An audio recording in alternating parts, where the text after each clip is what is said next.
Hello, today we are with Farid Abu Dahir, teacher from Palestine in the West Bank and also researcher. And now we want to talk with him about the liberation of the hostages and in exchange with the prisoners during the deal of ceasefire for a while in Gaza. Farid, how are you? And thank you for giving us this space. I'm fine, thank you very much. Well, Farid, to start, if you can tell us during these 5 days that were the exchange between the hostages that Hamas had and the prisoners, how was the atmosphere, especially in the West Bank, because most of them were from that area?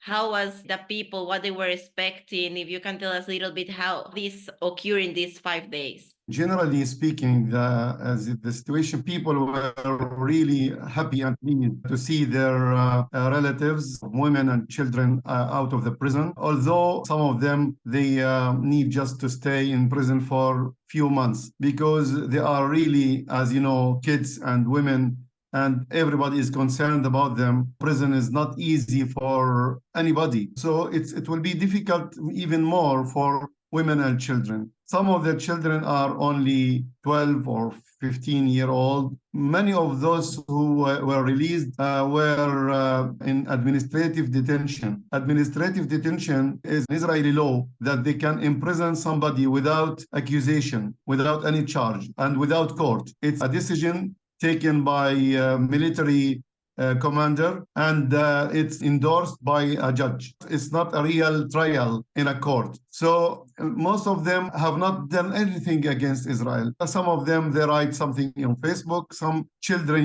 throw stones on Israeli soldiers here and there. Some women are wives or daughters of people who are in prison previously, who did something against Israel. Sometimes when the Israelis want to imprison somebody and they don't find him at home, they just take his wife or his mother sometimes, or his daughter. And that's really appalling. I mean, people are really suffering. So it was a really pleasant atmosphere because many of them could stay for a long time. Some of them were sentenced for 2 years and 3 years and even more. About the topic of the kids especially, one of them, he went out with his arms broken. How come this happened? When you see the face of one kid and all of them, you can see like they don't have good physical conditions. You see them, they are tired in their face. You see that they have like purple eyes. This boy with the arms broken. How come is that they enter to one house, they take one kid or from the street or from the school? Even one of them said they went to look for me in the school without any charge, being a kid. And even there they were saying this boy that has his arms broken, he was saying like they step on us, they don't give us food, they treat us really bad. And our people under 18 years old, they don't have any deal, anything to be with the war or with Hamas or any relation with this conflict. So what is the reaction? What is doing the Palestinian Authority? How you can defend these kids? You said those kids are not even Hamas, but the Israelis are pushing them to be Hamas because when they came out, they said, we support the resistance, we support Hamas. And this is actually the result of the Israeli policies. The Palestinian Authority, they signed an Oslo agreement with the Israelis, and this agreement left the Palestinian Authority without power. They have a few guns to protect the Palestinian Authority headquarters, not to fight the occupation. So the Israeli Authority cannot do anything about this. They have been for years and years talking to the Americans, to the Europeans, and the United Nations, calling them to protect the Palestinians, to protect the Palestinian children, and nobody answers. And even a few months ago, the President Abbas of the Palestinian Authority told Biden it's important to have independent Palestinian state. Biden's answer was, it's easier to meet Jesus rather than to create a Palestinian state. Now, after 7th of October, Biden is saying the only solution is a Palestinian state. Those people, they just respond to violence. They don't respond to negotiation, for instance, or peaceful solutions. And that's the problem. And that encourages the Palestinians to resist, really. Coming back to the children, since October 7th, the Israeli soldiers are torturing Palestinian prisoners. We have now in Israeli jails about 9,000 Palestinians. 4,000 were imprisoned since October 7th, more than 4,000. They deprive them of food, clothes, water. From time to time, attack the prison and break arms and sometimes throw gas bombs on them inside the jail. And what we hear from those who come out of the prisons, the situation there is horrible. And unfortunately, the world is focusing on Gaza and forgetting those 9,000 people in prison. We can say that they are hostages. 4,000 people in 2 months. Most of them are imprisoned in administrative detention, which is no court, no judgment, no trial, no accusation. So the picture which we saw is just a little sample of what they are suffering from. And this condition of administrative detention, these kids, for example, if we don't have this exchange of hostages for prisoners, they will stay there until when? I remember the testimony of one of the little kids. He was saying that there was one boy there that has 12 years being there. What is the future of the kids in the prison? There are two types of prisoners of children there. Some of them were accused of throwing stone or trying to stab, to kill a soldier or something like that.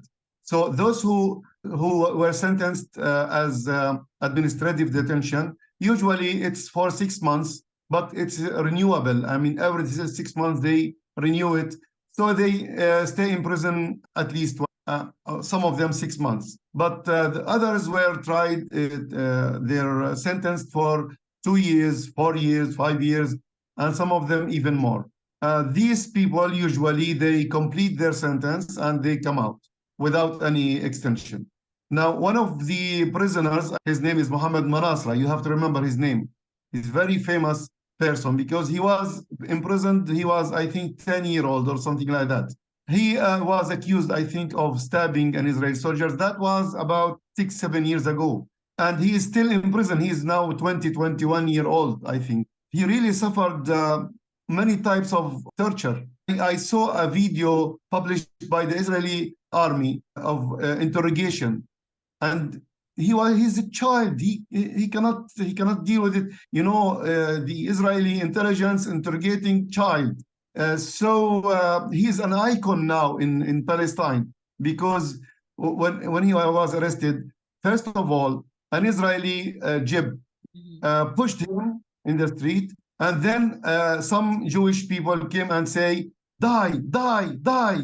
Then they took him to hospital, and he recovered. Then they took him to prison, and until now he is in prison. Horrific story, and all Palestinians know it, and it's an icon actually because everybody is waiting for him to be released. So this is the situation of children. They beat them when they came out of the prison, you know, during the exchange. And you know what happened in Gaza. They treated them very well. But in Israel, they just beat them and break their arms. This was the other question I want to close this chapter of the children, because the ones that they went out, all of them, they were saying they took us from 7-8 a.m. They were shouting to us, "We don't know what is going on." They were not saying anything. They were just like insulting us. They didn't give us food. All this, like you can say, torture during all the day to release them at the end of the night.